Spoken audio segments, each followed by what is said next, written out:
It's Bitcoin, y'all. I'm your host, Zoom Out. These are just my opinions, none of this financial advice. All right. Bear with me 1 second. I want to talk about what a company is. So the word company, what does that mean? All right. Company is a entity created by a judicial system. So what do I mean by that? Well, let's just look at a quick example. You might think of a company as a group of individuals, a person or a group of individuals who own the company and either create products or give services as a part of the company. But that's not what the actual company is. And just to do a quick, very silly, a little bit morbid, so bear with me, thought experiment, is let's take a big company, like a car company, like Ford Motor Company. Imagine if the CEO and all the board of directors and every other individual who worked there tragically passed away at the same time that every building that they do the assembly of the cars in, all were destroyed. And all this just happened at once. Well, Ford Motor Company would still exist. And as long as there was enough money from insurance and cash on hand, then they could rebuild. And so a judge could appoint perhaps an heir, like a family member of the CEO or someone to the position of CEO, and then they could rehire and rebuild buildings, and all under the same exact company, Ford Motor Company. The only way that a company can be dissolved is by a judge, by our judicial system. So if an owner of a company asks to close the business and asks the judicial system to dissolve the company, that's how most often it happens. It can happen through bankruptcy. It can happen, sometimes a monopoly happens and this company gets so big that the judicial system says, okay, we're going to divide you up into several smaller companies. And so it dissolves the one large company or sections off, parts of that business into other companies. And so the important part about this is, why does that work? And the reason that works is because we all believe it works. It's belief in the system. As a society, we understand that if we all are on the same page with this, then our society will function better. It'll flow better. And so that belief that the judicial system is going to more or less, mostly is going to act fairly based on the laws that have been passed, then we have that trust in our judicial system as a whole society, and that's what gives the power to the judicial system to both create companies and to dissolve companies. Now, the reason this is important is because Bitcoin is not a company. Bitcoin was not created within the constructs of any judicial system in any land, in any country. And the belief that Bitcoin's valuable, the belief that it's a good thing for this world.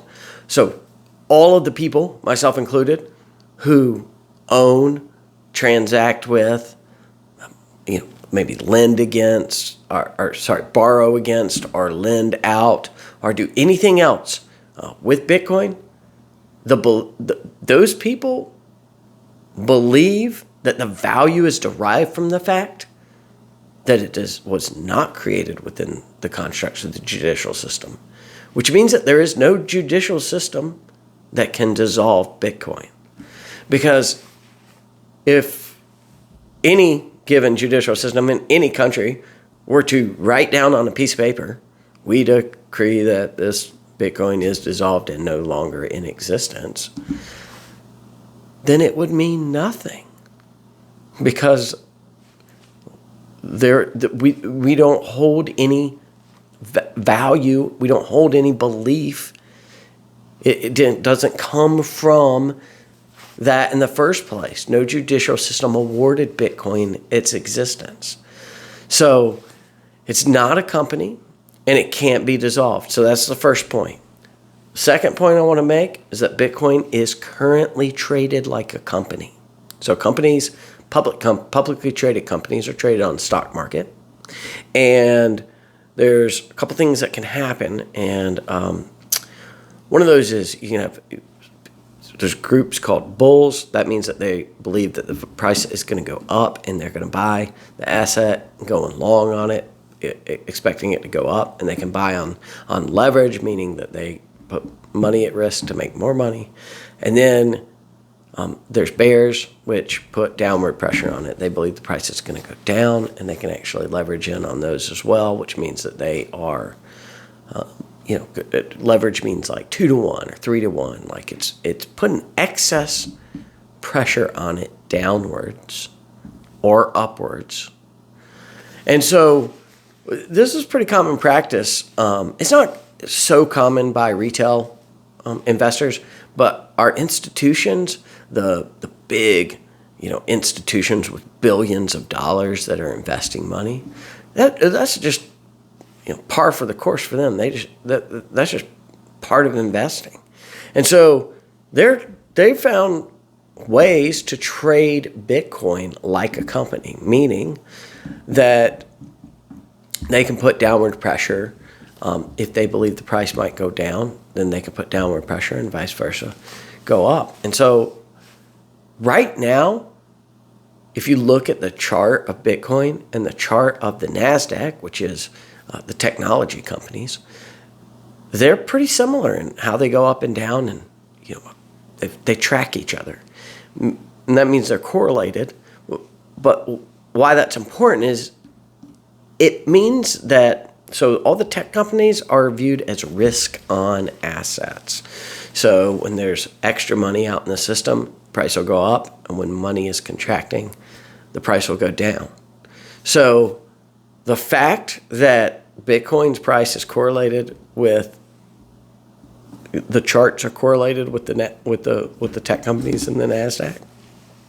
The fact that happens means that currently the large institutions are controlling a lot of the price, and they're controlling it by trading it like a company. I just explained to you it's not a company.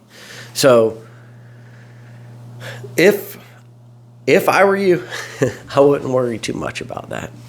It's important to know, but if you believe that Bitcoin is valuable, that there's value in Bitcoin, and for example, one value proposition that I think is wonderful about Bitcoin is that it is an equal access monetary policy that anyone can tap into and use regardless of where you live in the world, who your ruler is, whether you live under some horrible dictator or some really good dictator, or you live in a democracy, or you live in a communist. It doesn't matter.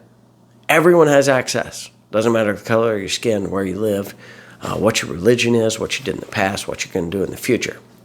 It is equal access monetary policy for everyone. So that's one value proposition of it. And if you have done some research and you found that you believe in it, then just buy some and hold. Because this thing's, I truly believe, not going to be traded like a company forever, because it's not a company.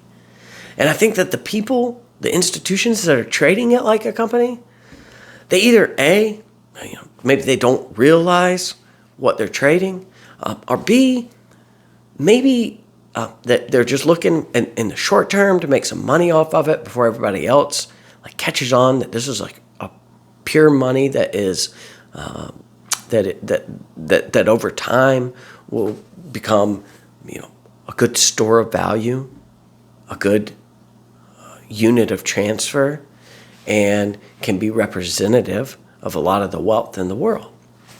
And so, time will tell, but I believe that will become more the case over the future. And the fact that the volatility is what it is currently, and there's other reasons it's volatile. I mean, it's new, all right? And things fall in and out of favor when they're new.